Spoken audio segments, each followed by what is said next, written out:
Tras agitarse la Tierra, el fuego del centro del mundo causará un terremoto en torno a la ciudad nueva. Nostradamus era un profeta que hizo una serie de predicciones sobre el futuro para ayudar a la humanidad a ver el mundo con más claridad. ¿Predijo realmente este profeta y poeta del Renacimiento el 11 de septiembre y otros hechos catastróficos de los últimos 500 años? ¿Queda alguna de sus profecías por cumplir? Es uno de los pocos profetas que ha durado tanto tiempo porque acertó. Ahora, en el 500 aniversario de su nacimiento, volvemos a repasar la vida de este hombre y sus sorprendentes predicciones del futuro.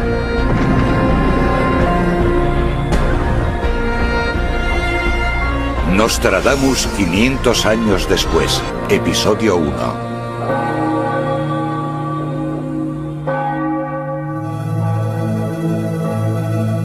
Hace 500 años, un francés llamado Michel de Nostradamus escribió uno de los informes más increíbles de todos los tiempos. Una voluminosa crónica de cientos de acontecimientos que tendrían lugar durante los próximos 2000 años. Hoy, sus profecías se han convertido en todo un fenómeno. Desde los 45 grados el cielo arderá, y el fuego que descienda de él se aproximará a la gran ciudad nueva. Esto fue lo que escribió Nostradamus en 1555. ¿Pero predijo realmente los grandes desastres de la última mitad del milenio? Era un personaje misterioso, pragmático y un escritor muy enigmático. Pero en lo que se refiere a nuestra situación actual, lo más importante es que aparentemente pasó mucho tiempo concentrado en la época en la que estamos en este momento. Algunos dicen que sus versos demuestran que realmente tenía visiones del futuro y que predijo grandes acontecimientos como la Revolución Francesa, las tragedias de los transbordadores espaciales y las dos guerras mundiales del siglo XX. Pero sigue siendo uno de los personajes más polémicos de nuestra historia. Mucha gente dice que Nostradamus era un profeta, otros dicen que era divino, algunos incluso dicen que era un estafador. Pongamos que Nostradamus sabía cualquiera de estas cosas. Saberlo y callarse esta información le convertiría en el peor demonio sobre la Tierra. A pesar de la popularidad mundial de sus escritos, la vida de este hombre sigue siendo prácticamente un misterio. En 1555 Nostradamus escribió esto sobre sí mismo. Aquel que hoy es calificado de profeta antiguamente hubiera sido nombrado vidente. Profeta, en efecto, es aquel que ve las cosas situadas completamente fuera de la posibilidad del conocimiento natural del hombre. Michel Nostradamus. ¿Era realmente un hombre de extraordinaria visión profética o simplemente escribió unos versos crípticos bastante imprecisos que podrían ser fácilmente aplicados a casi todo? ¿Fue realmente un gran curandero cuyas curaciones eran inspiradas por las estrellas? ¿O se trataba solo de un charlatán que consiguió sobrevivir e incluso prosperar en el estricto mundo católico de la Europa del XVI? Estaremos ahora más cerca que nunca de entender el significado de sus libros de poesía críptica que aseguran trazar un mapa del futuro. Los expertos difieren sobre sus respuestas a todas estas preguntas. Lo que está claro es la promesa que Nostradamus hizo a sus lectores hace 500 años. La traducción dice así: de 500 años más, estima se le tendrá el que fuera ornato de su tiempo. Después de golpe, gran claridad hará, que por este siglo les convertirá en muy felices. Prometió que en el 500 aniversario de su nacimiento resurgiría el interés por sus predicciones. Ese año ya ha llegado.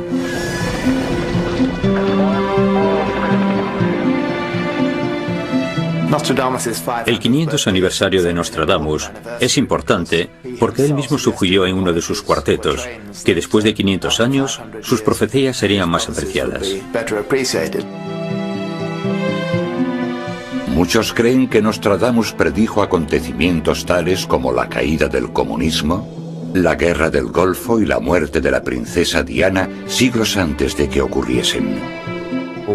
Muchas de las cosas que predijo Nostradamus para esta época, que incluso hace 10 años, cuando la guerra del Golfo Pérsico pensábamos que eran ridículas, ahora parecen estar haciéndose realidad.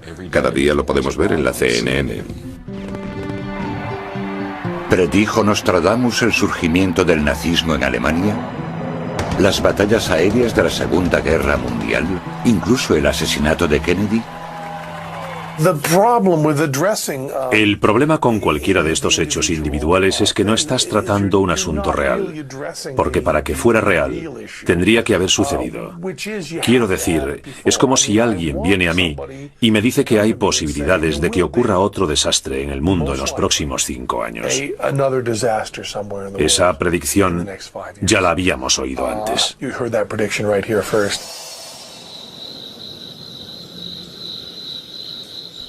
Aunque la mayoría de sus profecías se refieren a acontecimientos mundiales y calamidades, algunas rozan lo macabro, alimentando la creencia de que estaba relacionado con el ocultismo. Según la leyenda local, cuando la tumba de Nostradamus fue saqueada, los saqueadores vieron que llevaba una medalla alrededor de su cuello, con la fecha exacta en la que su tumba sería abierta y saqueada. Nostradamus está rodeado de mitos, cuentos de viejas e interpretaciones que van desde las más o menos creíbles a las completamente absurdas. No llegaremos a ninguna parte a no ser que nos centremos en el hombre real, en lo que hizo y en cómo lo hizo. Para saber quién fue realmente Nostradamus, debemos retroceder en el tiempo a la soleada región del sur de Francia llamada Provenza, un lugar sorprendentemente bien conservado. La zona de Provenza que va desde Aviñón a Arles y luego desde Nîmes a todo el camino hasta Aix siempre ha sido como una especie de crisol, capaz de trasladarnos a la época de los egipcios, los griegos, los celtas, los romanos. Esta región ya estaba poblada 600 años antes del nacimiento de Cristo. Los orígenes de su nombre, Provenza, están en su historia, porque esta fue la primera provincia del Imperio Romano. Los romanos la convirtieron en su Edén particular. Provenza era también el lugar de retiro de emperadores o de los gobernadores de las provincias romanas. Tenía ese ambiente relajante y fue una región muy cosmopolita. Los papas habían pasado mucho tiempo en Aviñón durante la cautividad del papado unos siglos antes y aún existía esa sensación de que esto no era exactamente el centro del mundo, pero era definitivamente uno de los centros del mundo. En el siglo XVI, el mundo en el que Nostradamus había nacido estaba cambiando rápidamente. En esa época, Europa estaba en una situación muy peligrosa. Estaba rodeada por sus enemigos. El Sacro Imperio Romano amenazaba el este y el oeste. La guerra era constante. Por toda la costa mediterránea se sucedían los ataques de piratas árabes a las ciudades y pueblos costeros. Las guerras, el hambre y una enfermedad mortal llamada la peste caracterizaron la vida y a menudo la muerte de la sociedad del siglo XVI en Europa. Había guerra, hambre, peste y muerte. Los 4 jinetes del Apocalipsis. Durante estos tiempos apocalípticos la gente buscaba desesperadamente respuestas, remedios y alguna pista sobre el futuro que les esperaba. A este mundo llegó un hombre que parecía ofrecer respuestas y, como algunos creían, viajar al futuro. Pero ¿dónde empezaba su visión del futuro? Estas místicas ruinas podrían tener la respuesta al misterio de 500 años de Nostradamus.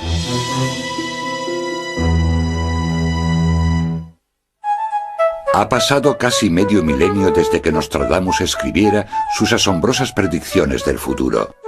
Y ha seguido siendo famoso gracias a los más de 400 libros populares que han sido publicados acerca de sus profecías. Su nombre aún aparece en los titulares de los periódicos y su imagen nos observa desde revistas, películas y portadas de libros. Todos tienen un mismo propósito, explicarnos cómo era realmente este hombre. Pero ¿cuánto de esta imagen que hemos asociado a Nostradamus está basada en hechos? De los pocos exponentes históricos que existen, hay 2 en concreto que según muchos conservan una imagen realista de este hombre.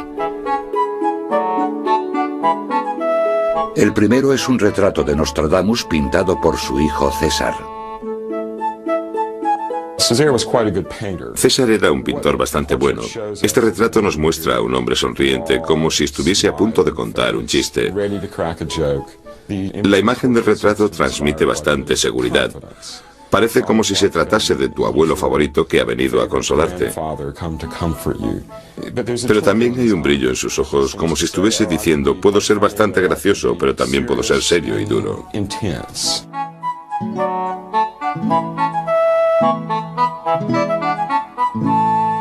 Los expertos creen que el segundo exponente es la descripción que hizo de Nostradamus una de las personas más cercanas a él.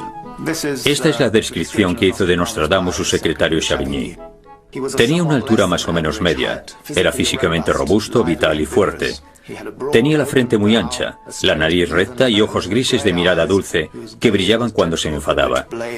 Sus mejillas eran de color carmesí, incluso a una edad bastante madura. De barba larga y abundante, rostro duro y a la vez sonriente, pero esta dureza se suavizaba por su gran humanidad. Para los demás era muy espabilado y tenía repentinos ataques de rabia, pero aún así era un trabajador paciente. Dormía solo 4 o 5 horas cada noche.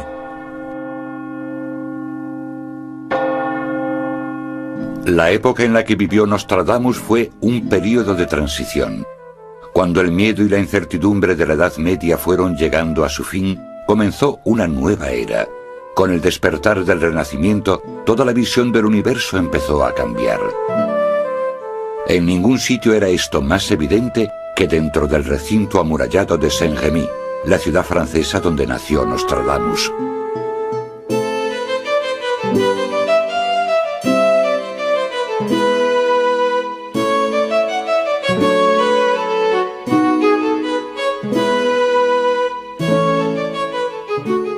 Saint-Rémy conserva su sabor medieval, incluida una boca de alcantarilla en medio de la calle.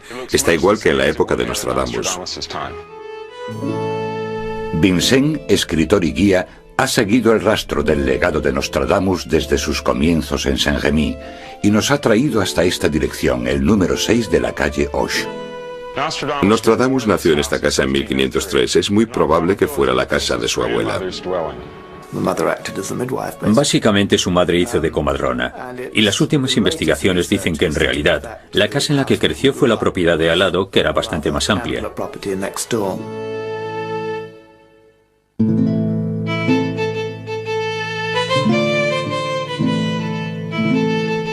Fue bautizado con el nombre de Michel de Notre Dame, un apellido católico que significa Nuestra Señora.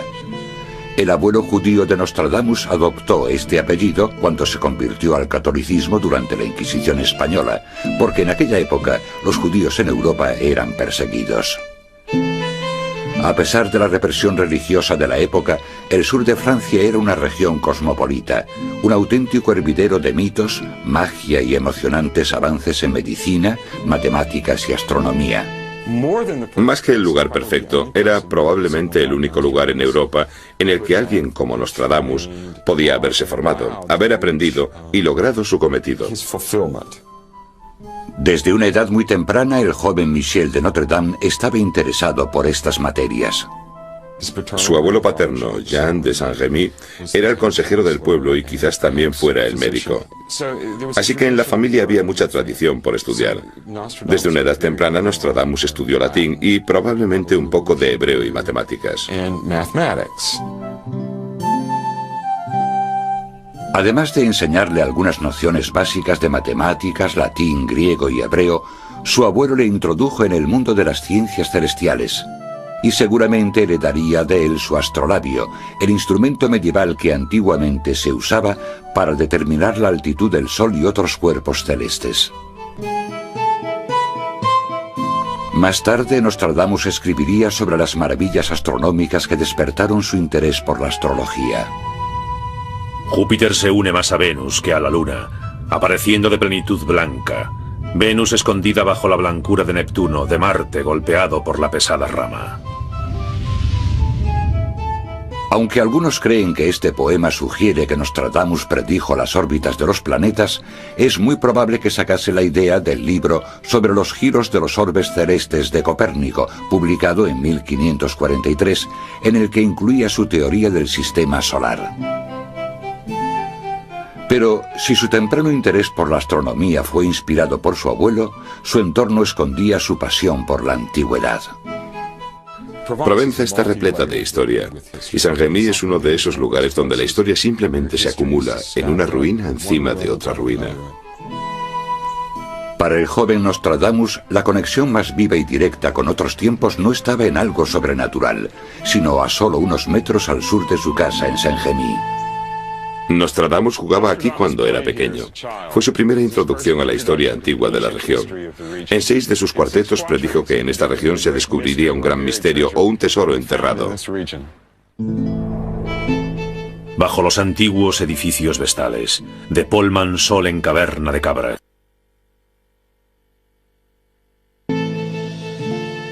Al pie de una cadena de montañas de piedra caliza estaba la entrada de una antigua ciudad romana llamada Aglanum, con un mausoleo y un arco del triunfo.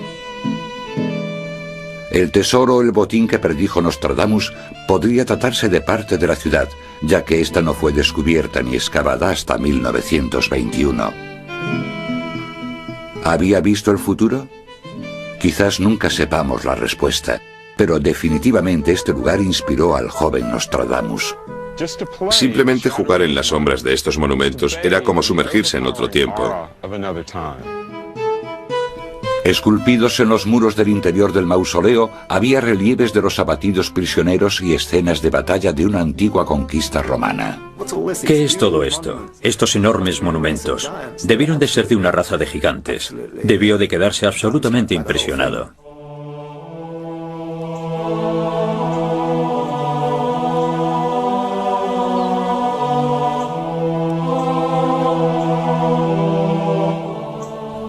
Seguramente Nostradamus se quedó maravillado ante las propiedades acústicas del interior del Arco del Triunfo romano, ya que el eco amplificaba los sonidos que se hacían dentro de él.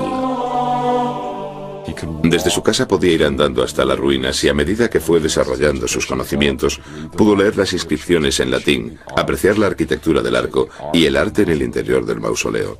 Parece ser que el lugar le ayudó a hacerse su propia idea de la historia en sí. Se dio cuenta de que no estábamos viviendo en un pequeño límite de tiempo humano, sino que había siglos en los que habían pasado cosas, en los que se habían perdido cosas muy importantes. También le fascinaba una cantera de la zona que aún existe y que se usó para construir la antigua ciudad romana. Los estudiosos creen que esta cantera inspiró uno de sus pasajes más enigmáticos. Esta es la pirámide a la que se refiere Nostradamus en la Centuria Cuarta, cuarteto 27. Salón, Manfón, Tarascón de Sex, el arco donde está en pie todavía la pirámide, vendrán a liberar al príncipe de Dinamarca. Nunca nadie ha descifrado esta profecía.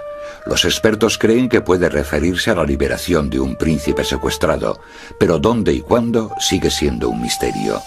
Lo único que está claro es que este viejo lugar marcó un principio. Este lugar inspiró a Nostradamus. Más o menos podemos especular que esto le ayudó a ver la historia de una manera más amplia, a pensar no solo en la vida de un hombre o en un periodo de vida en concreto, sino en términos de cientos y miles de años. El conocido poeta y estudioso del siglo XVI, Pierre de Ronsard, escribió esto sobre Nostradamus. Quizá fuera la inmensa eternidad de Dios Todopoderoso lo que hizo surgir el poder de Nostradamus. O quizá fuera cosa de un demonio malvado o bondadoso. Quizá su espíritu escala hasta el cielo por encima de los mortales y desde allí repite sucesos prodigiosos. Yo no lo hubiese creído si el cielo que concede el bien y el mal a la humanidad no hubiese sido su inspiración.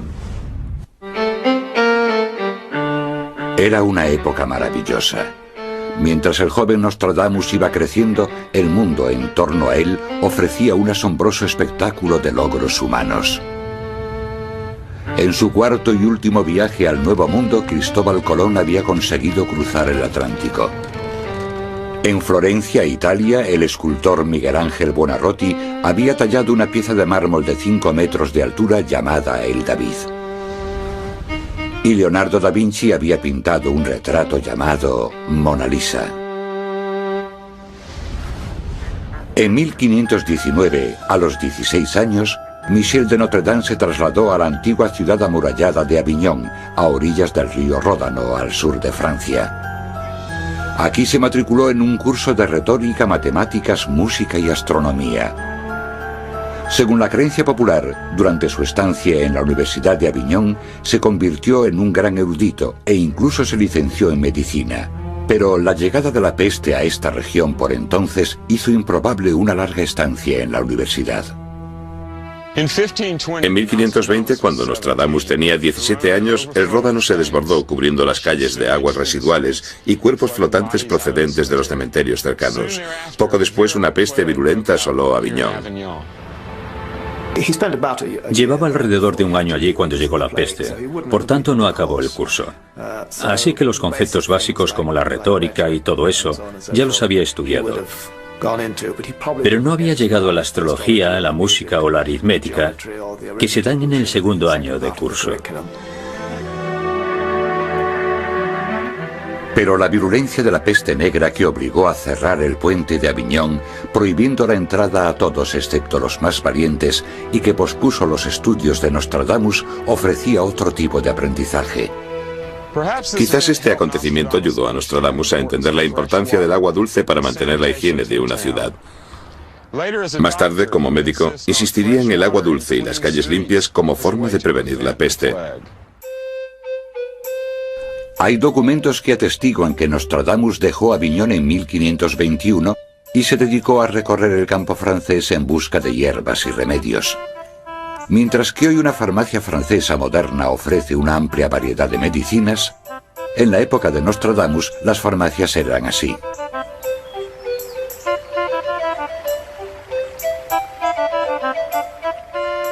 En honor al 500 aniversario de Nostradamus, la ciudad de Galier, al sur de Francia, ha plantado un jardín de hierbas muy parecido al que Nostradamus hubiese utilizado para experimentar con la medicina natural. Madame de la Rosière es la cuidadora. En este jardín hay plantas que sirven para protegerte contra las tormentas, para mantener alejadas a las brujas, y plantas con las que las chicas pueden averiguar el nombre del amor de su vida antes de conocerle. Para Nostradamus, lo más importante de un jardín alquímico como este era su significado y su simbolismo. Él hubiese entendido los símbolos de este jardín. Los utilizaba para trabajar, y otros alquimistas también los utilizaban. Entre las plantas medicinales que Nostradamus encontró en sus viajes estaban las alcachofas, cuyas raíces decían que servían para curar la ictericia, los saucos, cuyas ramas eran utilizadas para curar la fiebre, las granadas, que según decían aumentaban la fuerza, y una gran variedad de flores, rosas, lavanda y salvia, cuyos usos aún no estaban totalmente claros. Después de estar 8 años recolectando hierbas, Nostradamus dijo: He pasado mis años de juventud estudiando y experimentando con hierbas medicinales. De 1521 a 1529 me dediqué a viajar por una serie de tierras y países en busca de conocimientos medicinales. Fue entonces cuando este boticario de 26 años se matriculó en medicina en la prestigiosa Universidad de Montpellier. Pero su solicitud nos hace pensar que quizás no estuviese tan interesado en realizar sus estudios. Firmó la solicitud como Miki de Nostradamia. Bueno, era un poco demasiado informal.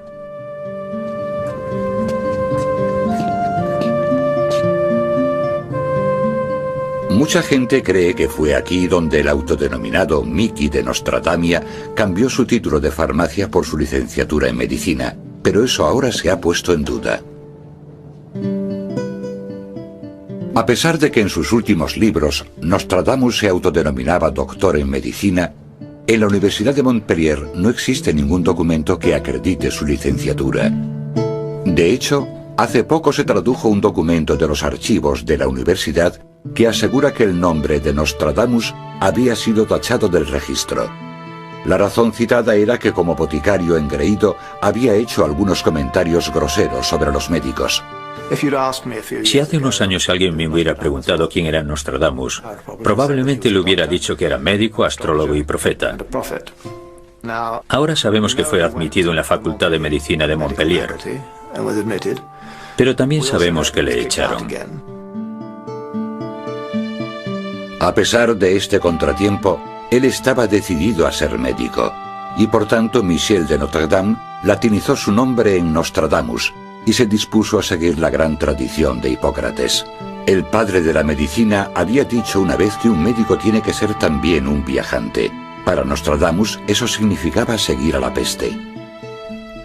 Nostradamus se convirtió en un médico muy eficaz contra la peste. Si era o no médico, eso ya es otra historia. Pero sin duda, cuando todos los médicos de la zona salieron huyendo, él fue uno de los pocos que entró e intentó controlar la peste.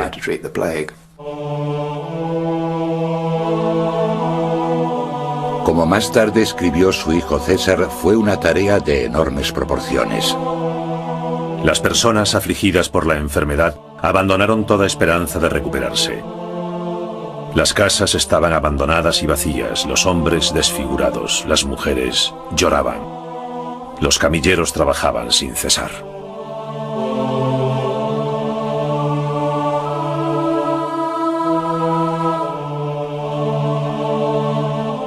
El propio Nostradamus hizo esta espeluznante observación cuando entró en la ciudad infestada por la peste. Una de las cosas que más me impresionó fue ver a una mujer cosiendo sin ayuda de nadie su propia mortaja, empezando por los pies.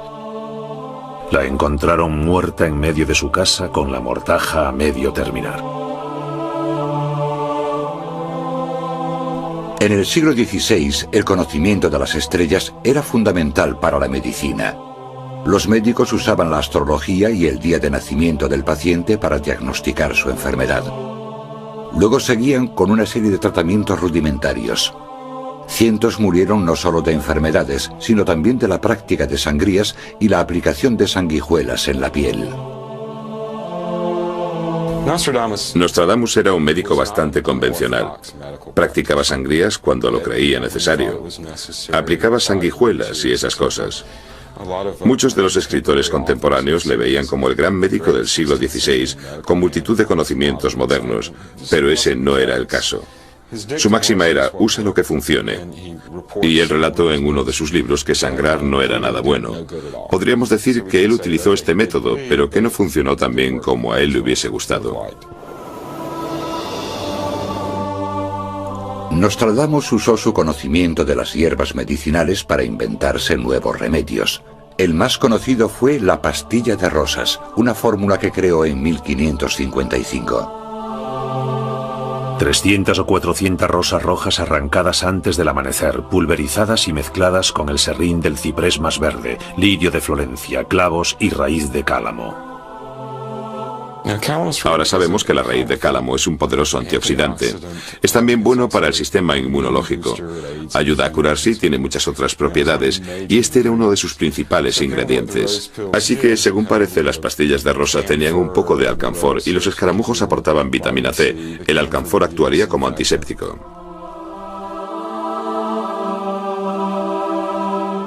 Poco más se sabe de este remedio, pero algunos dicen que su mejor arma contra las enfermedades era en realidad su obsesión por la limpieza. Lo que hizo fue quemar los cadáveres, las sábanas, quemar todo con lo que había entrado en contacto la gente infectada con la peste.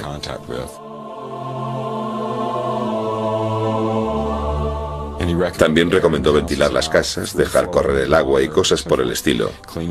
También limpiar las calles, bueno, desinfectar bien las calles. Y con esto lo que hacía era sacar a las ratas de allí, matar a un montón de ratas y a un montón de pulgas que eran las que propagaban la peste. Consiguió ganar un mes, la peste duró solo 2 meses, y eso fue algo bastante milagroso para esa época. En la ciudad de Agen, donde era conocida su reputación como curandero, Nostradamus conoció en 1531 a una mujer llamada Henrietta d'Encausse y se casó con ella. Tuvieron 2 hijos. Según la leyenda local, durante los años que estuvieron juntos, Henrietta despertó otra vez el interés de su marido por las artes místicas. Compartió con ella los antiguos libros que él había estudiado de pequeño e incluso se adentraron en la práctica de la magia ritual. Pero si en esa época Nostradamus era realmente un profeta, sabría que su felicidad pronto tendría un trágico final.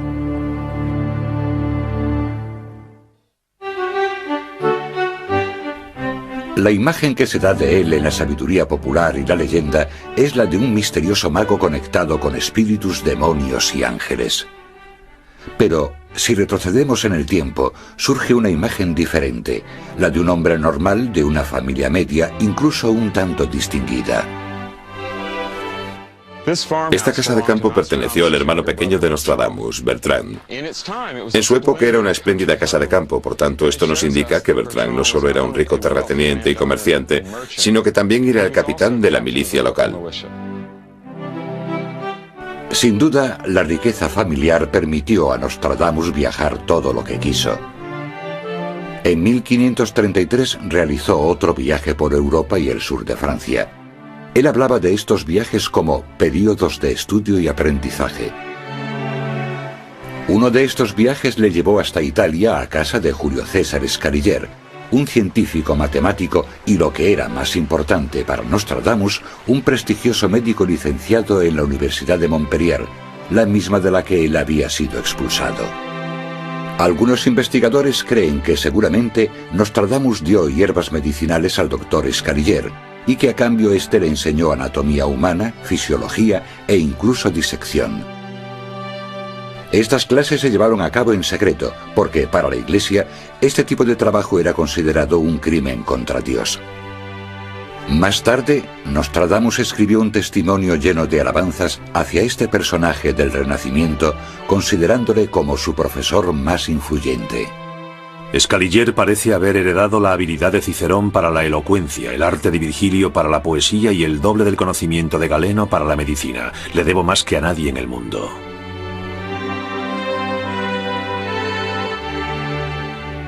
Otra de las cosas que más influyeron en la vida de Nostradamus fue una tragedia familiar. En 1534, mientras él estaba lejos de casa, su mujer y sus 2 hijos contrajeron la peste y murieron. En ese momento, Nostradamus solo tenía fama de curandero e intelectual, pero tras la muerte de su mujer y sus hijos se volcó en el misticismo. A partir de entonces, la magia y las ciencias ocultas condicionarán su vida. A los 47 años, Nostradamus se casó por segunda vez, después de haber perdido a su primera mujer y a sus hijos. Su segunda mujer fue Anne Ponsard, viuda de un abogado influyente. Anne aportó una riqueza considerable al matrimonio y con el tiempo le dio 6 hijos. Se fueron a vivir a un pueblo del sur de Francia, Salon de Provence. Este pueblo es ahora un destino turístico de moda, pero aún se siente la presencia de este profeta de 500 años. Una pintura gigante de Nostradamus adorna la ciudad y vigila atentamente a los visitantes. La antigua torre del reloj, un monumento a la sabiduría, aún conserva la imagen de los 7 planetas conocidos en el 16. Y la calle donde estuvo su casa ahora rinde homenaje a su habitante más famoso. Esta es la calle donde vivía Nostradamus y esta es la casa donde vivió Nostradamus durante los últimos 20 años de su vida y donde escribió sus profecías. Su casa de salón era bastante grande para esa época. Puede que se les hiciese un poco pequeña con 6 hijos en casa, sirvientes, secretarios, etcétera, etcétera. Pero no estaba mal para un médico bien pagado que ganaba bastante dinero para esa época.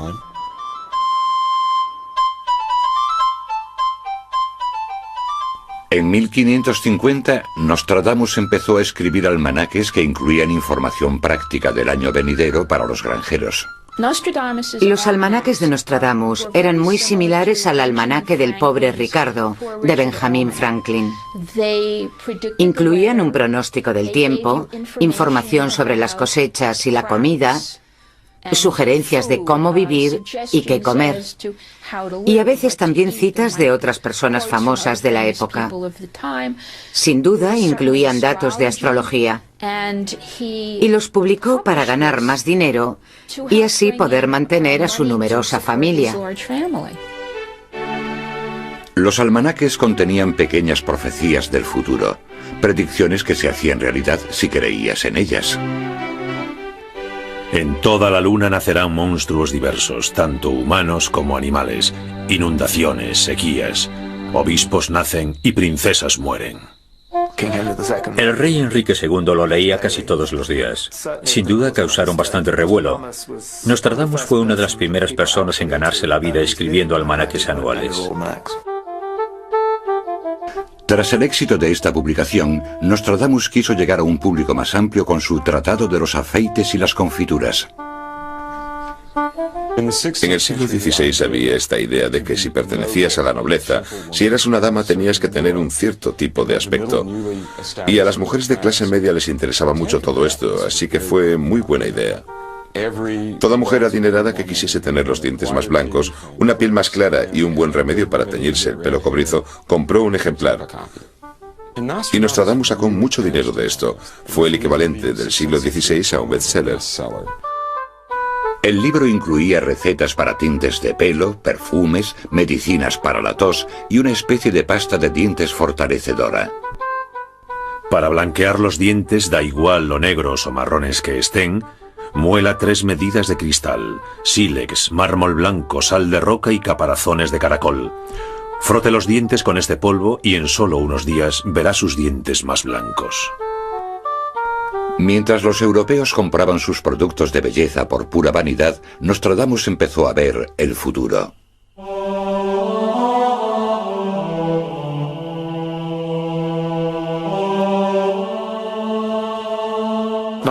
Nostradamus construyó un taller de trabajo, o quizás incluso añadiese un piso a la parte de arriba de su casa. Hay que tener en cuenta que tenía 6 hijos y que necesitaba tranquilidad para hacer su trabajo. Así que necesitaba algún sitio alejado y algún tiempo separado de ellos. Según parece, hacía la mayor parte del trabajo en el estudio por la noche, cuando todos sus hijos estaban durmiendo. Nostradamus describió lo que sucedía en su ritual nocturno mientras miraba un bol de agua situado encima de su escritorio, una práctica que recuerda al oráculo de Delfos. De noche sentado y en secreto estudio, exigua llama saliendo de la soledad, hace prosperar lo que no debe creerse en vano. Hay toda una escuela de pensamiento que afirma que Nostradamus era lo que en aquella época se llamaba un teurgo. Teurgo es la palabra medieval para mago. Una persona que mediante sus conversaciones con los ángeles se comunica directamente con Dios. La varita mágica en el medio de su mano se coloca. Humedece su ropa y sus pies con el agua. Una voz, miedo. Él tiembla en su bata. Divino esplendor. El Dios se sienta cerca. No estoy seguro de si Nostradamus necesitaba entrar en trance para hacer sus profecías, pero definitivamente, en el caso de otros adivinos, profetas y chamanes, había una serie de rituales y prácticas establecidas que usaban normalmente y parece ser que hasta cierto punto esto era bastante universal. Ayunar era uno de ellos, la meditación era otro. Muchos creen que a través de este tipo de rituales, Nostradamus escribió las profecías de los acontecimientos del año 3797, entre ellos la terrible predicción del fin del mundo.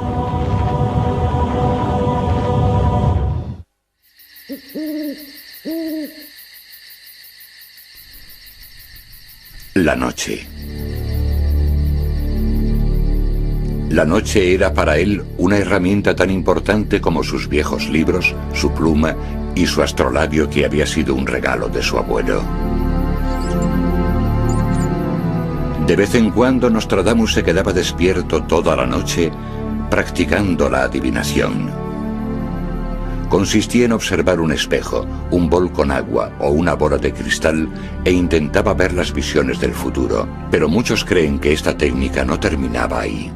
En un pasaje del prólogo de sus profecías, dice que el verdadero secreto de este método se lo llevaría con él a la tumba. Su método para ver el futuro era una combinación de alquimia con astrología, magia cabalística y misticismo cristiano.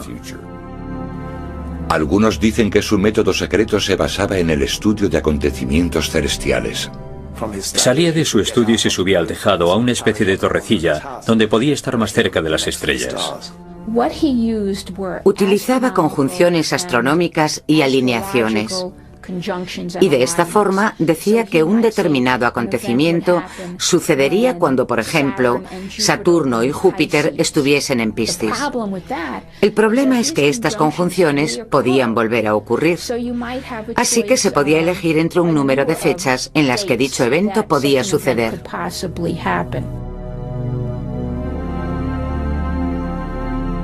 Nostradamus escribió sus predicciones en 1000 poemas de 4 versos llamados cuartetos. Escribió en su lengua materna, el francés, pero para protegerse de los cazadores de brujas de la época, incluyó versos en latín y griego e incluso anagramas. Dividió sus escritos en 10 grupos de 100 cuartetos cada uno, a los que llamó centurias. Y nada más terminar su primer conjunto de versos, Nostradamus destruyó cualquier prueba con la que la Inquisición pudiese acusarle de criminal.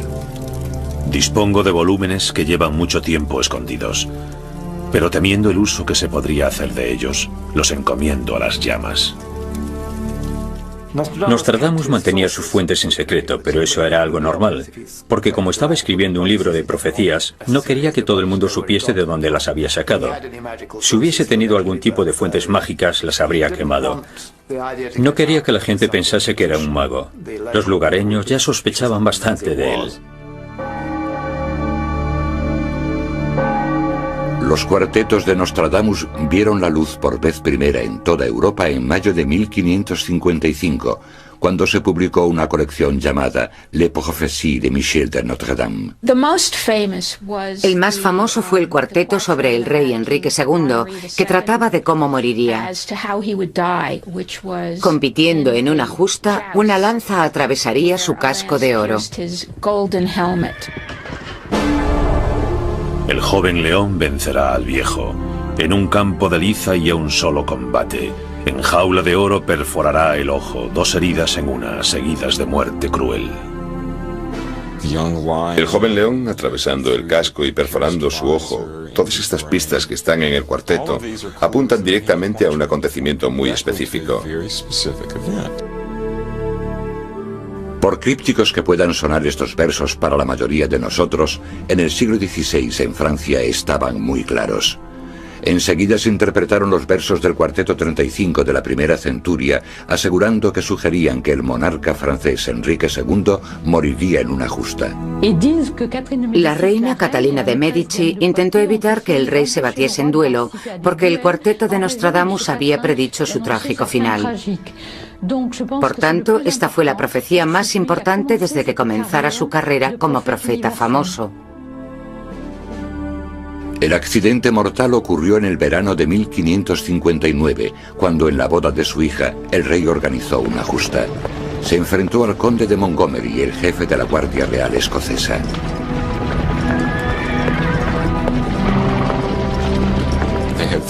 Hubo 3 torneos, y en el tercero, la lanza del conde de Montgomery se hizo añicos, y uno de los fragmentos fue directamente a la visera del casco de Enrique II, y o se le clavó en el ojo o en su sien izquierda.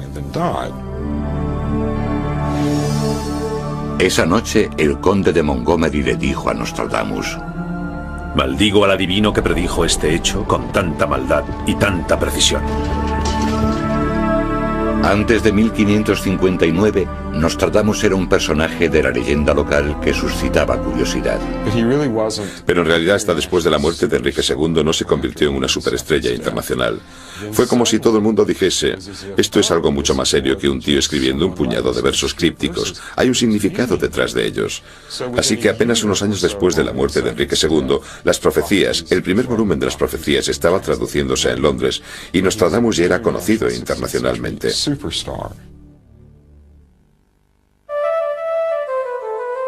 Tras la muerte de Enrique II, la reina Catalina y su corte hicieron un viaje por Francia para intentar tranquilizar al pueblo.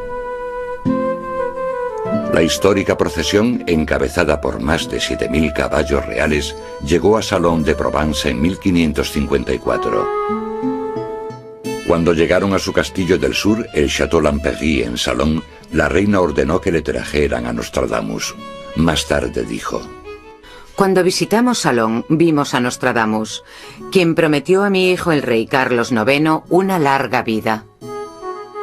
Nostradamus fue llamado a la corte para tener una reunión con Catalina de Medici, que era la reina en esa época.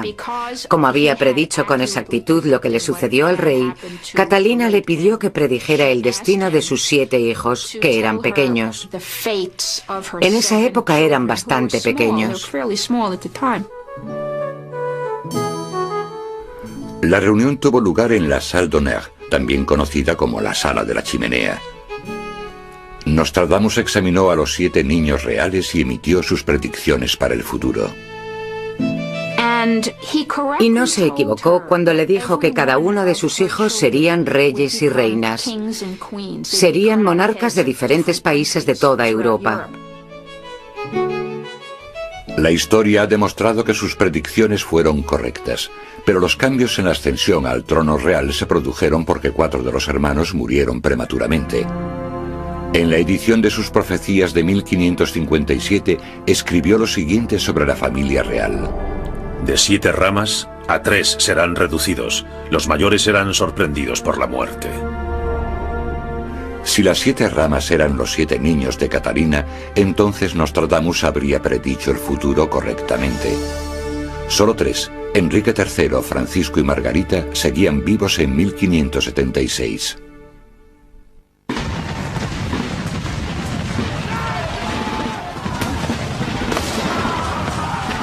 Probablemente predijo también la Revolución Americana. Algunos aseguran que en varios cuartetos escribió sobre los colonos británicos luchando en una guerra por la independencia. Occidente se liberará de las Islas Británicas. La hermana de las Islas Británicas, 15 años antes que su hermano nacerá, sucederá al reino de la balanza. A partir de ese momento, las centurias de Nostradamus serán reconocidas por sus predicciones sobre acontecimientos históricos y sobre personajes. Las más sorprendentes implican a poderosos y tiránicos líderes como Napoleón Bonaparte. Muchos de sus cuartetos eran sobre Napoleón. Decían que Napoleón había nacido en una isla de Italia y que luego sería exiliado a otra isla. A Nostradamus no le caía bien Napoleón. Creo que le llamaba el carnicero. Un emperador nacerá cerca de Italia, que será vendido muy caro al imperio, que les parecerá menos príncipe que carnicero. De soldado simple llegará al imperio, de ropa corta llegará a la larga. Napoleón nació en Italia. De hecho, empezó como soldado con uniforme corto y más tarde, como emperador, llevó largas vestimentas. Por 14 años se mantendrá la tiranía. En efecto, el reino de guerra y terror de Napoleón empezó en noviembre de 1799 y duró 14 años, hasta que en abril de 1814 fue exiliado a Elba. Es probable que escribiese otro cuarteto en forma de anagrama para predecir las sangrientas guerras de Napoleón. Po, nacido Lorón, más a fuego que a sangre será. Si se mira desde el punto de vista del anagrama, cuando Nostradamus habla en su cuarteto sobre 3 lugares llamados Napoloren, podría ser que la frase oculta tras el anagrama fuese Napoleón Roi, Napoleón Rey. Quizá porque era francés, muchos de los escritos de Nostradamus se centraban en su país natal. Algunos estudiosos creen que predijo la Revolución Francesa de 1789, 234 años antes de que ocurriera. Sus versos describen los detalles escabrosos de las ejecuciones en la guillotina de María Antonieta y el rey Luis XVI. Por gran discordia la tromba temblará, acuerdo roto levantando la testa al cielo, boca sangrante en la sangre nadará. El rey elegido causa tempestad, fuego, sangre, corte. Predicciones como esta han fascinado y desconcertado al mundo entero, cuando una tras otra parece que se han ido haciendo realidad, incluso en el siglo XX. Pero ¿estarán las grandes catástrofes aún por llegar?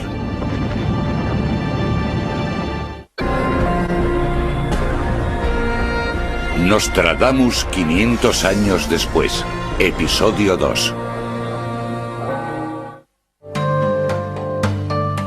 Existe una gran tradición en interpretar y manipular los escritos de Nostradamus.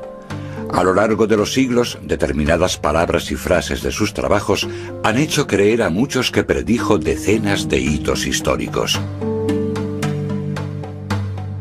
Aunque muchas veces predije cosas que acabaron ocurriendo, estaba dispuesto a guardar silencio. Pero después decidí escribir frases ambiguas y crípticas, complicando mis escritos con un lenguaje impreciso, pero sobre todo profético, relatando los acontecimientos de la futura evolución de la humanidad, sobre todo los más urgentes. En 1555 Nostradamus escribió: será pastor semidios honrado cuando la luna acabe su gran ciclo. Este cuarteto podría predecir el trabajo del pionero científico Louis Pasteur, creador de un proceso de conservación de alimentos que lleva su nombre. O quizás simplemente sea un verso que incluye la palabra francesa pasteur, refiriéndose al pastor de la iglesia.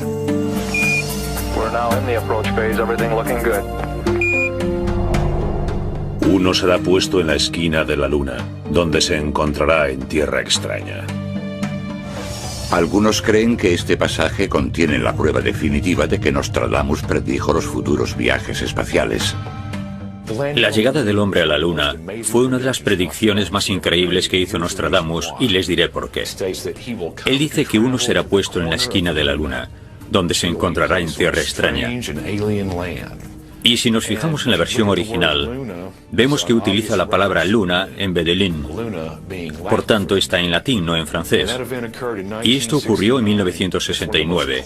Esta es una de las profecías más claras de Nostradamus.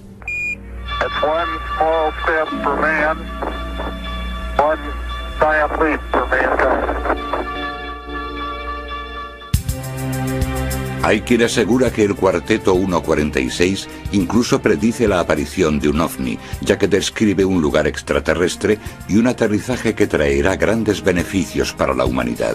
También habla de un terremoto.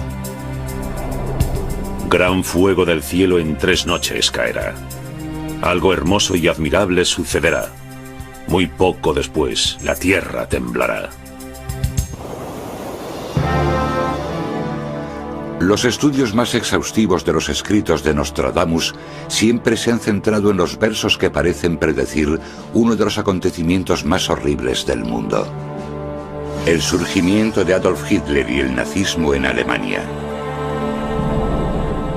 Bestias enloquecidas de hambre cruzarán los ríos. La mayor parte del campo contra Hitler estará. Arrastrará al grande en jaula de hierro cuando el hijo de Germania nada observe. En lo que se refiere a Hitler, Nostradamus tenía bastante que decir sobre él y Alemania.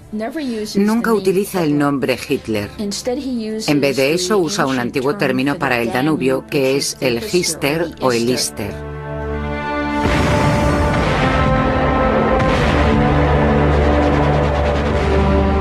German High Command has committed at least 20 full-strength divisions to the winter offensive. En el cuarteto 224, Nostradamus escribió: la mayor parte del campo estará contra Hitler. Y si echamos un vistazo a la historia, vemos que hubo numerosas naciones que se opusieron a las potencias del eje. Sin duda el mejor ejército del mundo estaba en contra de Hitler, y fue el mejor ejército del mundo el que venció a los nazis. Pero, ¿por qué Nostradamus usó el término Hitler para referirse al dictador alemán? Nostradamus utilizaba alusiones para representar simbólicamente gentes y cosas, y una de las palabras que utilizó fue Hitler. Yo estoy convencido de que Hitler es una alusión a Hitler. Solo le falta una letra para formar la palabra Hitler. Se trata de un anagrama de Hitler con un doble sentido, que es algo que le gustaba mucho hacer a Nostradamus. Muchos creen que la frase jaula de hierro fue otro símbolo utilizado por Nostradamus para representar la maquinaria de hierro de la guerra. Un capitán de la Gran Alemania, que por su lengua seducirá a las masas, sojuzgará los confines del Danubio, perseguir las cruces por hierro, saqueo y robo. En el cuarteto 335, Nostradamus predice que alguien seducirá a las masas con su oratoria. Y si lo miramos desde un punto de vista histórico, vemos que Hitler era un magnífico orador y que era conocido como el diablo de la elocuencia, por así decirlo. Y de hecho sedujo a las masas con su oratoria. Los nazis interpretaron los múltiples significados de los cuartetos de Nostradamus en su propio beneficio. Y Hitler sacó provecho del conocido nombre de Nostradamus, citando profecías como esta en su propaganda política. Cederá a la Gran Alemania Brabante, Gante, Brujas y Boulogne. La tregua santa, el gran duque de Armenia, asaltará Viena y Colonia. Magda Goebbels, la mujer del ministro de propaganda de Hitler, creía que Nostradamus había predicho el triunfo de los nazis y su influencia en el partido era notable. Pero además de predecir el triunfo de Hitler, también describió con detalle el gran sufrimiento de sus víctimas. Tras la victoria de rabiosa lengua, vencedor sanguíneo por conflicto de la arenga, asar la lengua y la piel y los huesos. Parece ser que en el cuarteto 456 hay una referencia directa al Holocausto. Nostradamus escribió: vencedor sanguíneo por conflicto de la arenga, asar la lengua, la piel y los huesos. Y para mí, esta es una alusión muy directa a la horrible tragedia del Holocausto, porque un montón de personas fueron quemadas vivas. Sufrimiento, tiranías e incluso conquistas. Algunos creen que predijo una de las mayores batallas de la historia. 6 de junio de 1944. Más de 5.000 barcos y aviones desembarcaron a 22.000 soldados aliados en la costa de Normandía, en Francia. Aludió Nostradamus al épico ataque de la Segunda Guerra Mundial conocido como Día D. Por los huevos y lugares circundantes estarán en guerra por causa de las nubes, gámaros, langostas y mosquitos. De Le Mans falta serán bien reveladas. Es fascinante cómo intenta describir estas escenas de batalla con las palabras que él conoce, porque nunca antes ha visto este tipo de cosas.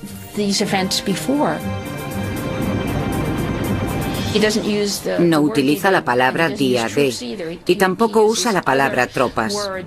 Usa palabras como langostas y naves extrañas y terribles que llegan a la orilla.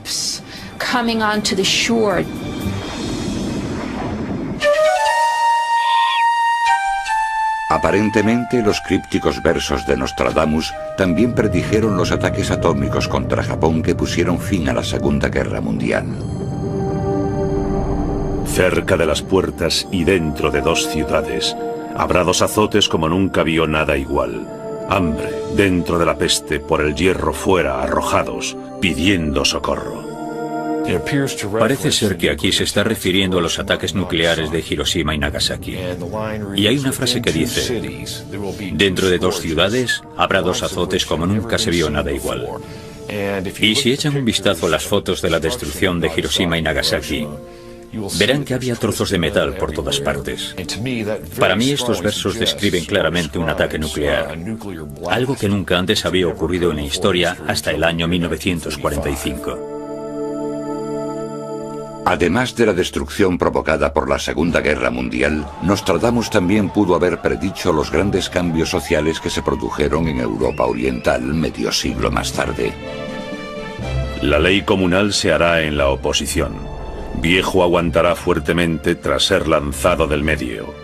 La amistad entre amigos será arrojada hacia atrás. El muro de Oriente caerá, rayos y truenos. Predijo la caída del comunismo. Hay cuartetos que hablan sobre Rusia. Habla sobre el muro de Berlín, pero no utiliza la palabra Berlín.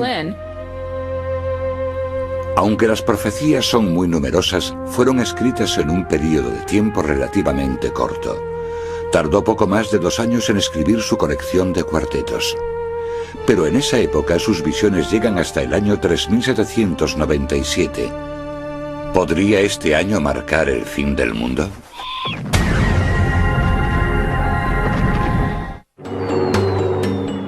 Muchos creen que Nostradamus predijo la guerra y la destrucción que tendrían lugar cientos de años después de su muerte.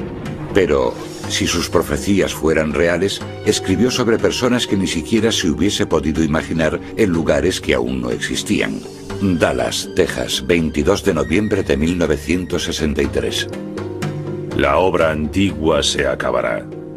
Del techo caerá sobre el gran mal ruina. Inocente hecho muerte se acusará.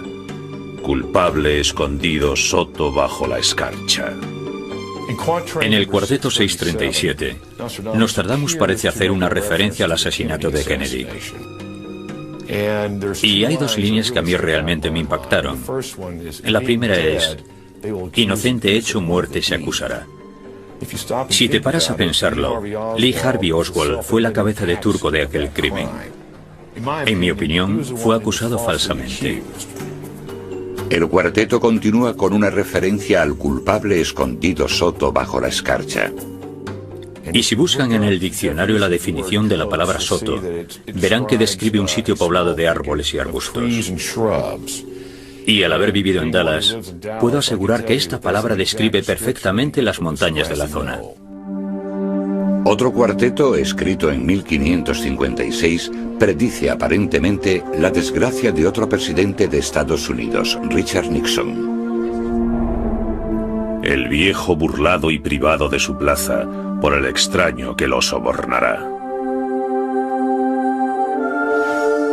Este pasaje podría haber predicho también la desgracia de otro presidente americano más. Hará cegar por lívido el honor. Será conocida del adulterio la ofensa, que llegará a su gran deshonor. Los defensores de Nostradamus aseguran que este cuarteto hace referencia al escándalo de la Casa Blanca que involucró a Mónica Lewinsky y al entonces presidente Bill Clinton. I did not have sexual relations with that woman, Miss Lewinsky. Supuestamente el cuarteto número 228 predice la tragedia de otra persona famosa, la princesa Diana, que murió en París el 31 de agosto de 1997. El penúltimo, con el apellido del profeta, tomará a Diana por su día y descanso. Según dicen, la primera frase hace referencia a Dodi Al-Fayed, el hijo del dueño de Harrods, Mohamed Al-Fayed, cuyo nombre es similar al de un profeta islámico. La segunda, su día y descanso, podría referirse al domingo, el tradicional día de descanso y el día de la semana en el que murió. Podrían también referirse al día de fiesta nacional que coincidió con el funeral de Diana. Todas las tiendas y empresas de Inglaterra estaban cerradas, mientras el mundo compartía su dolor por la muerte de una de las mujeres más populares del siglo. Cuesta creer que las profecías de Nostradamus fueran realmente escritas en el siglo XVI, una época tan distinta a la nuestra. Aún así, al igual que su contemporáneo Leonardo da Vinci, Nostradamus parece haber descrito tecnologías que nadie de su tiempo había visto jamás. Cuando el pez terrestre y acuático, por fuerza vaga al suelo sea llevada, su forma extraña, suave y horrorosa, por mar a los muros muy pronto los enemigos. Definitivamente Nostradamus predijo aviones, submarinos y un montón de tecnología moderna. De noche el sol pensarán haber visto, cuando el puerco semi-hombre se vea, ruido, canto, batalla al cielo, batir, apercibido. ¿Serían los pilotos de combate los puercos semi-hombres de la visión de Nostradamus? Aquí nos damos cuenta de que a pesar de que viese estas cosas, no las entendía demasiado y las veía como maravillas de la modernidad. Los aviones parece que eran una espada de doble filo. Podía ver que traerían beneficios, pero que a su vez serían también un gran instrumento de guerra.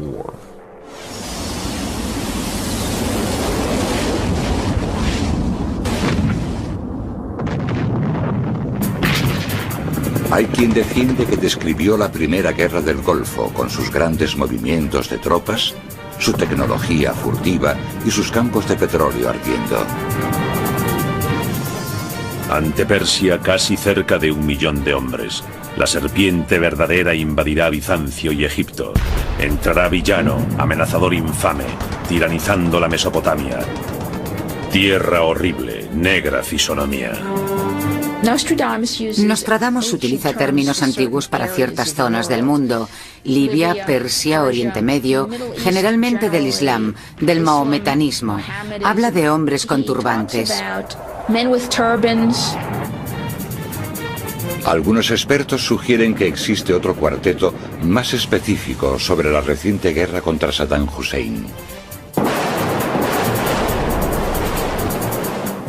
No se podrá por el mar proteger. Entre 2 ríos temer mano militar. El negro airado le hará arrepentirse. Según parece, en el cuarteto 633 se hace referencia al combate y a la actividad militar en Irak. Y las 2 líneas que más me impresionaron son las que dicen: entre 2 ríos temer mano militar. El negro airado le hará arrepentirse. Por tanto, yo creo que aquí se refiere a la guerra de Irak, porque Bagdad está situada entre 2 ríos, el Tigris y el Éufrates, que son 2 de los ríos más significativos de la historia. El negro airado le hará arrepentirse. Puede que sea una referencia a Colin Powell, intentando que Saddam Hussein se arrepintiese de sus acciones. Una cosa está clara: Nostradamus rara vez escribió sobre tiempos de paz.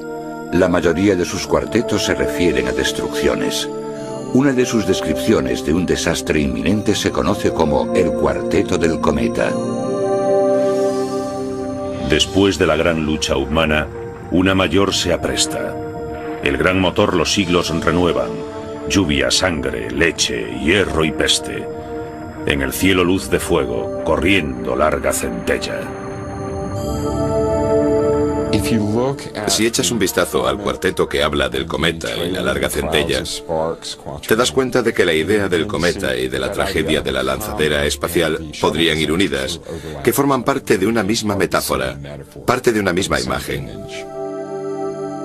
Pero el cometa de los versos de Nostradamus quizás tenga más significados que el de una tragedia. Sí que habla de cometas, pero normalmente como presagios de un acontecimiento. No habla de que necesariamente vayamos a ser golpeados por un cometa.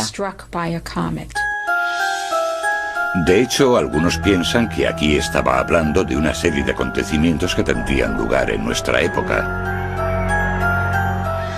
Mabus pronto entonces morirá. Llegará de gente y bestias una horrible derrota. Luego de golpe la venganza se verá. Mano, sed, hambre, cuando corra el cometa.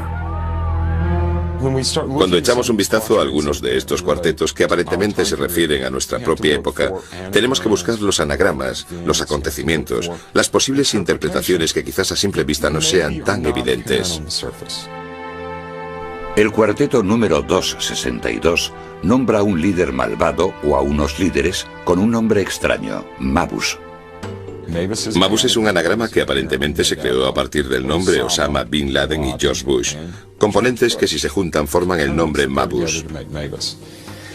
Así que parece ser que Nostradamus está indicándonos una época en la que desde su punto de vista es muy difícil distinguir a los buenos de los malos. Simplemente ocurren muchas cosas extrañas y todo se complica. ¿Estarán ocurriendo ya los trágicos acontecimientos descritos en el cuarteto de Mabus? Desde los 45 grados el cielo arderá, fuego acercándose a la gran ciudad nueva. Al instante gran llama esparcida saltará cuando se quiera de normandos hacer prueba. Con respecto a los acontecimientos del 11 de septiembre, hay varias palabras clave en 6 o 7 cuartetos que realmente parecen hacer referencia a esta tragedia. Una es la referencia a una gran llama que saltará al cielo. Los expertos también destacan la frase que contiene la ciudad nueva. La ciudad nueva hace alusión a Nueva York. Y si lo piensas, en la frase la gran ciudad nueva, detrás de ciudad nueva podrías poner fácilmente York. Y por tanto, te das cuenta de que, con ciudad nueva, Nostradamus está aludiendo a la ciudad de Nueva York. El verso más importante del cuarteto parece predecir la localización exacta. Desde los 45 grados el cielo arderá. Hace referencia a los sucesos del 11 de septiembre, porque el estado de Nueva York está a 45 grados de latitud norte. Supuestamente, Nostradamus escribió estos versos sobre un país que estaba a 4.800 kilómetros y aún no había nacido. Pero algunos expertos son escépticos. Me gustaría que los defensores de Nostradamus nos hablasen del siguiente desastre tipo World Trade Center antes de que ocurriese, no después. No es justo ver lo que ha ocurrido y luego coger los escritos y decir, ajá. De hecho, muchos están convencidos de que no tenía ningún tipo de poder especial y de que en realidad no era más que un charlatán. Simplemente es una más de las cosas sin sentido en las que la gente cree. No hay ningún misterio en torno a Nostradamus.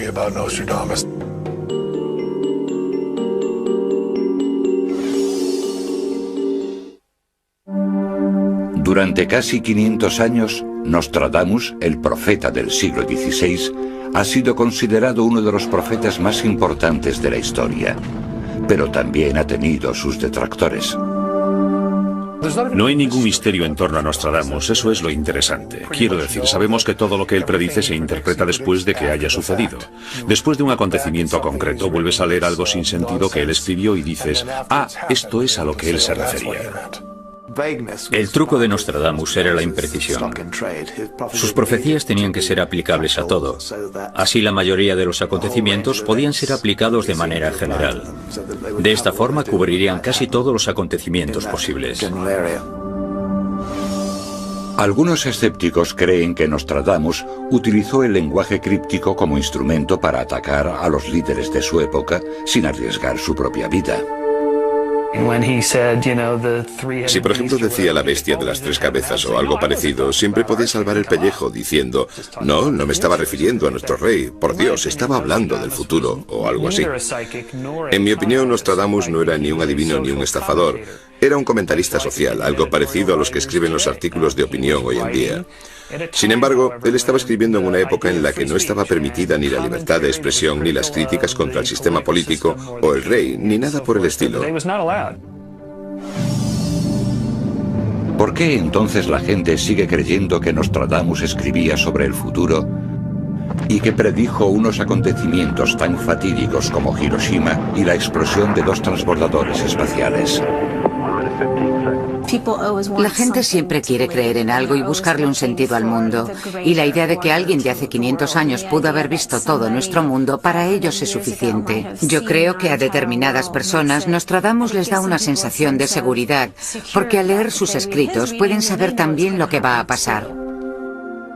Sin embargo, los escépticos son bastante críticos con las profecías de Nostradamus. ¿Dónde estaban los defensores de Nostradamus en 1925 cuando el crack de la bolsa? ¿Dónde estaban los seguidores de Nostradamus en septiembre de 1963 cuando lo de Kennedy y en Dallas? ¿Dónde estaban ellos antes de que ocurriese?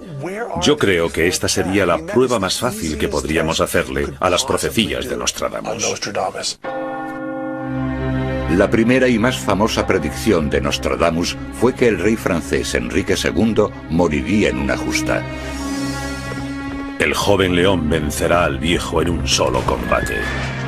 Pero un estudio minucioso del cuarteto revela que apenas hay conexión entre la profecía y el acontecimiento. Habla de que el joven león vencerá al viejo. Bueno, Montgomery y Enrique II eran prácticamente de la misma edad. No era uno más joven y otro más viejo. Y no fue en un campo de liza. De hecho, fue un juego, un duelo en un campo de juego. Y en cualquier caso fue un accidente. No se suponía que tenían que herirse. Era solamente un juego en el que intentaban derribarse el uno al otro. La lanza salió despedida y accidentalmente atravesó su casco y le mató. No fue como describe el cuarteto. Algunos dicen que predijo uno de los acontecimientos más famosos de la historia de Europa, el gran incendio de Londres de 1666. La sangre del justo en Londres será escasa, quemados por rayos de 23 los 6. La dama antigua caerá de puesto alto, de misma secta muchos serán muertos. Pero estos versos, escritos en 1564, también podrían referirse a sucesos que tuvieron lugar en su propia vida. Otra supuesta profecía famosa de Nostradamus fue el gran incendio de Londres, pero en realidad probablemente se tratase de otro comentario social de Nostradamus.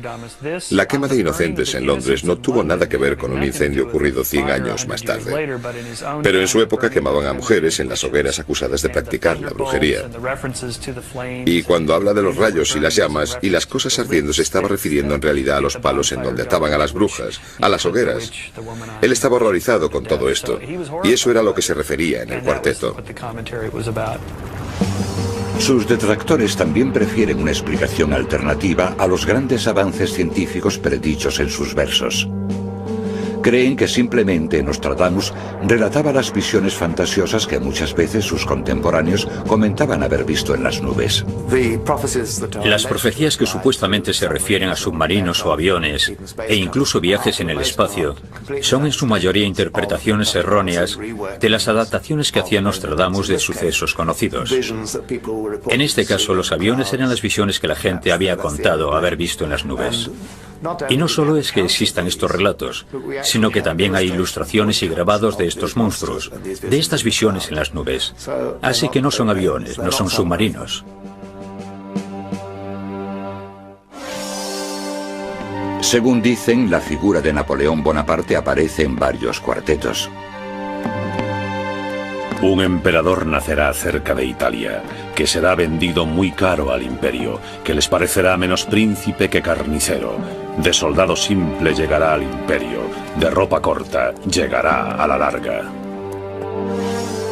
Pero aunque los versos parezcan describir a Napoleón, en realidad podría tratarse de cualquiera. El cuarteto supuestamente habla de Napoleón cuando dice soldado simple llegará al imperio, pero esto se podría aplicar a prácticamente cualquier persona. Por ejemplo, Harry Truman fue un simple soldado en la Primera Guerra Mundial. A finales de la Segunda fue el presidente de los Estados Unidos y lanzó la bomba atómica. Para los defensores de Nostradamus, el cuarteto más concreto y más espeluznante es el que, según ellos, describe a Adolf Hitler. Bestias enloquecidas de hambre cruzarán los ríos. La mayor parte del campo contra Hitler estará. Nostradamus nunca predijo a Hitler. La verdad es que en una ocasión habla de un capitán de la Gran Alemania, que supongo que encajaría más o menos. Pero la afirmación típica es que utiliza la palabra Hitler en varias ocasiones, porque se trata en realidad de una especie de anagrama del nombre Hitler. ¿Por qué no escribió simplemente Hitler? ¿Por qué no escribir directamente esa palabra? Eso sería importante, ¿no creen? Y si, como muchos creen, las profecías de Nostradamus predijeron los ataques terroristas del 11 de septiembre de 2001, ni siquiera nos dieron ningún tipo de aviso. Cualquiera que crea en Nostradamus y piense que el 11 de septiembre estaba en esos libros tendría que ser procesado. ¿Dónde estaban ellos el 10 de septiembre? Me da igual el 11 de septiembre porque recuerden que fueron aviones, lo que significa que si lo sabían el 10 de septiembre podían haberlo evitado. Si yo hubiese tenido un libro que dijese algo, lo que fuera, sobre lo que iba a pasar el 11 de septiembre, y no hubiese facilitado esa información a la gente que podía haberlo evitado, creo que no habría mejor definición en el mundo para describir la maldad. Aunque hay argumentos racionales que cuestionan sus profecías más atroces, muchas personas siguen viendo a Nostradamus como un profeta. El mundo se interesa por él cada vez que hay una crisis mundial seria, porque abrimos el libro de las profecías para encontrar una respuesta a la crisis. Y si la palabra impresa fue su vehículo de expresión durante los últimos 500 años, los sucesos del 11 de septiembre lo condujeron a un medio que ni siquiera él hubiese vaticinado jamás. Una de las mayores manifestaciones de Nostradamus en los últimos años fue el revuelo que se formó después del 11 de septiembre. El principal grupo de noticias de Nostradamus en Internet recibió más de 8.000 consultas sobre si había predicho los atentados. Al mismo tiempo, su web recibió un auténtico aluvión de preguntas, más de 500.000 de consultas, y tuvo que ser cerrado. En los días posteriores al 11 de septiembre, Nostradamus estaba por toda la red. Fue una de las búsquedas principales en Google. El libro número 1 en ventas de Amazon.com fue una biografía de Nostradamus, al igual que otros 5 que estuvieron entre los 25 libros más vendidos de Amazon.com, así que estaba por todas partes. Esta espeluznante profecía, supuestamente escrita por Nostradamus, estaba por toda la red apenas 2 días después de los atentados. En la ciudad de Dios habrá un gran trueno. 2 hermanos se separarán por el colapso. Mientras la fortaleza resiste, el gran líder sucumbirá.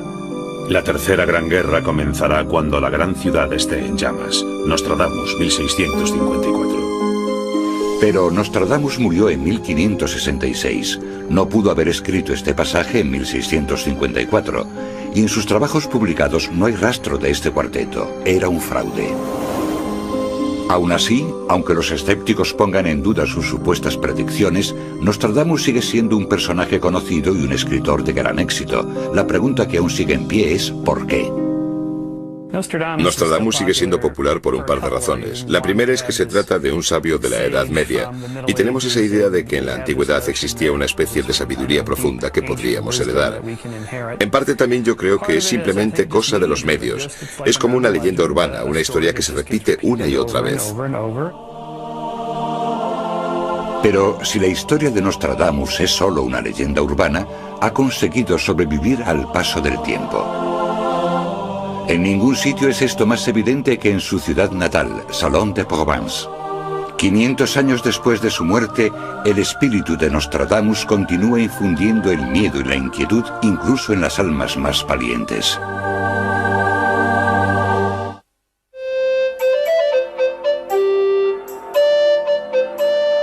Salon de Provence. La soleada ciudad amurallada del sur de Francia sigue siendo el lugar perfecto para mantener viva la leyenda de Nostradamus. Aquí fue donde escribió unas 36.000 palabras de profecías y predicciones. Crió a 6 hijos y comenzó un legado editorial que ha durado más que ningún otro, algo que ni siquiera el propio Nostradamus hubiese vaticinado. A los 62 años, sus almanaques y colecciones de versos se empezaron a editar en toda Europa y podían ser leídos en alemán, italiano, inglés, español y su idioma original, francés. Durante el último año y medio de su vida escribió la mayor parte de las profecías. En 1565 completó su 10ª y última colección de cuartetos, pero cuando iba a cumplir 63 años, su salud empezó a empeorar. Tenía artritis, gota, hidropesía y edema. Llevaba bastante tiempo sufriendo de gota. Era una enfermedad bastante común en esa época. Los informes indican que Nostradamus empezó a escribir su testamento en 1566. Su enorme colección de antigüedades y monedas acumuladas durante sus viajes por toda Europa valía el equivalente hoy en día a casi 1 millón de euros. A pesar de que el profeta había ganado la mayor parte de su dinero vendiendo el futuro a sus clientes, no tenía claro cuál de sus hijos sobreviviría para heredar sus más preciadas posesiones. Así que su colección de libros y cartas sería legada al que llegase primero a la edad adulta. Su hijo César heredaría el astrolabio de latón que Nostradamus había heredado de su abuelo. En junio de 1566 pidió que le subieran la cama al piso de arriba, a su estudio secreto, donde esperaría la muerte. El 1 de julio de 1566 dictó su última predicción a su secretario y escribano Jean Chavigny. Puedo asegurar con toda certeza que él sabía cuándo moriría, el día e incluso la hora. Me dijo: no me verás vivo al amanecer. Chavigny declaró que Nostradamus le dijo que al día siguiente ya no estaría vivo, y eso fue cierto. Le encontraron en su estudio, muerto de pie, a la mañana siguiente.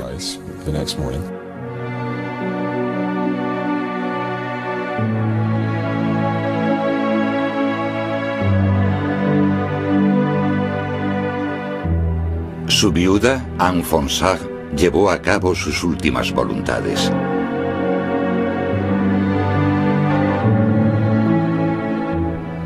Fue enterrado en una iglesia franciscana en Salon, donde descansó en paz durante 200 años. Pero en 1780, durante el caos de la Revolución Francesa, su tumba fue abierta y profanada por saqueadores. El acontecimiento hizo surgir una leyenda. Los saqueadores habían encontrado el esqueleto de Nostradamus con una medalla en torno a su huesudo cuello. Según dicen, la medalla tenía inscrito en números romanos el año exacto en el que su tumba sería abierta y saqueada. Ese mismo año, sus restos fueron recogidos y llevados a su lugar definitivo de descanso en la iglesia de Saint-Laurent, en Salon de Provence. Al principio, Nostradamus fue enterrado de pie de la misma forma que fue encontrado la mañana de su muerte. Después de que su tumba original fuera saqueada, los pocos huesos que quedaron fueron enterrados aquí. La cripta ocupa un lugar de honor en la acertadamente llamada Capilla de Notre Dame. Esta es la segunda tumba de Nostradamus. La inscripción dice: aquí descansan los restos mortales de Michel Notre-Dame, el único hombre digno, a juicio de todos los mortales, de escribir con pluma casi divina, bajo la influencia de los astros, el futuro del mundo.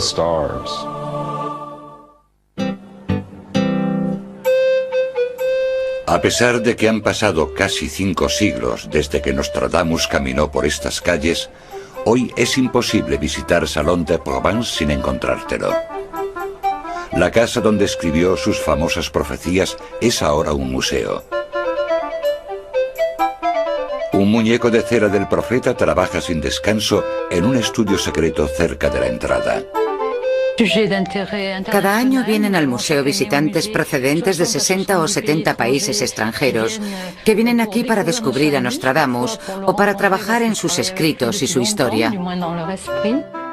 De hecho, en su 500 cumpleaños, la leyenda de Nostradamus aún sigue viva. El gran Château de l'Empéry, que fue el lugar donde se reunió con la reina de Francia, ahora atrae a los visitantes que vienen siguiendo los pasos del profeta, y en él pueden comprar como souvenir una camiseta, un libro o un muñeco.